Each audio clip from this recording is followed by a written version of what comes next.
Hello, I'm Dave Hartman, NXCAM application engineer and presenter. Today, I'm excited to talk about the NXCAM Machining Data Library, or MDL. With MDL, you can manage and use all your tool machining data with the least effort necessary. Your data resides directly inside NXCAM, so when you change a material, tool diameter, or adjust a cutting method, your entire program updates instantly. You'll just have to regenerate. So, we all have to manage machining and tool data somehow. NXCAM provides a way for us to do this, and it automatically uses the data. That's the power of the Machining Data Library. Those of us that deal with anything other than prototyping have systems that manage our machining data. We might be spending time fine-tuning, but there's some information somewhere to get us close, even if it's just the cutting tool manufacturer's information. We all have to manage this data somehow. Some of us use notes made in word processing softwares or even handwritten ones. You'll need to find the right piece of data, open the operation, and enter it. And then there's tribal knowledge. Do certain members of the team just know what the machining data is in most cases? How are new hires fitting in? Is each programmer as strong? Either way, the information is still just in someone's head and not in the CAM operation. Many companies employ spreadsheets for this purpose, but once again, a person still must read the data from the sheet and enter it into NX. However, a well-organized spreadsheet lends itself to fast importing into the NX library. We'll get into that later. Finally, vendor catalogs. We do need to start somewhere to gather speeds and feeds.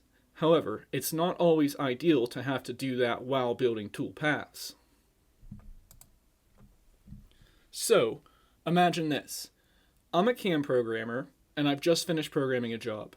The program is ready to go, and I'm feeling good. Then, the phone rings. The workpiece material has changed, and the job is a rush order. Now, I'm stressed. Because I used one of the previously mentioned methods, I'll need to manually adjust these speeds and feeds and depths of cut. Machine tool simulation isn't typically configured to catch these sort of errors, and I hope not to break tools or ruin the part. Meanwhile, the shop floor is waiting, the clock is ticking, and the boss is tapping his toe in the hallway outside my office. If this doesn't sound unfortunate, well, please take my word, it is. But it doesn't need to be like this. Let's head into NX and play this scenario out with a full machining data library. Well, holy tamale, look at all my green check marks. This job is completely done with perfect feeds, speeds, and axial and radial depths of cut. But now everyone's all worked up. I'm feeling relaxed because these tools are capable of cutting multiple materials, and I've completed my NXCAM MDL. Notice my column configurations.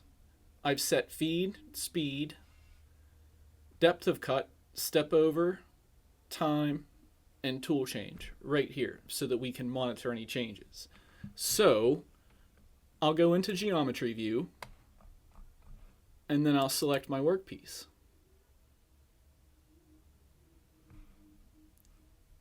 We are changing from stainless steel to a super alloy. Okay.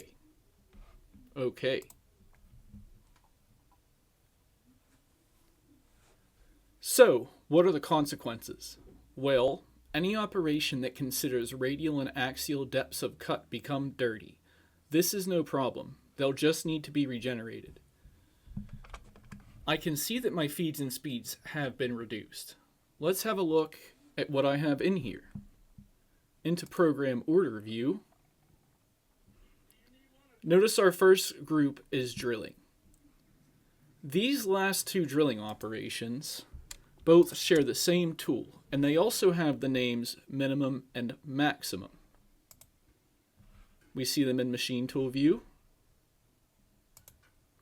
and we see them in method view. Notice I've created drill speed minimum and drill speed maximum.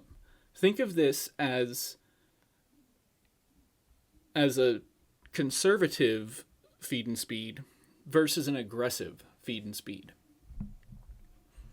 And of course, if I drag one into the other, remember we have 21 and 2,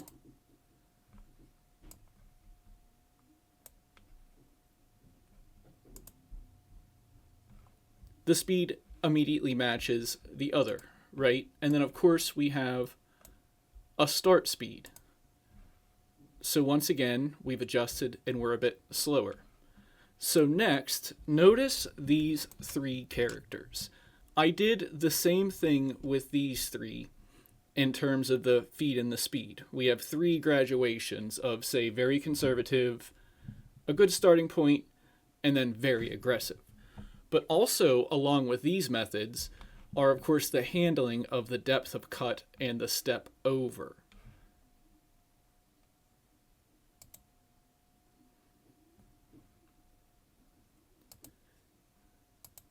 Using these three methods, we can use a minimum side cut, a starting side cut, or a maximum side cut. We can still leverage the same data from part and material and just make this little extra difference.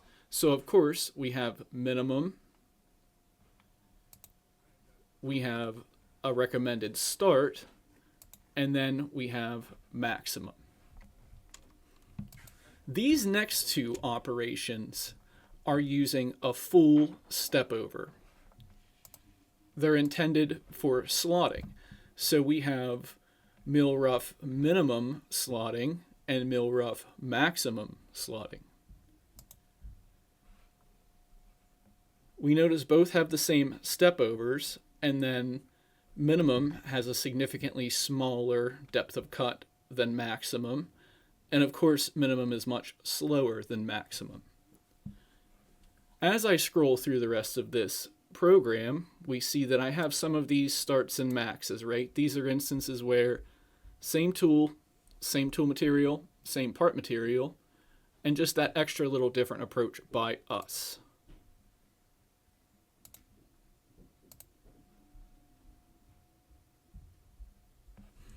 So finally, let's generate.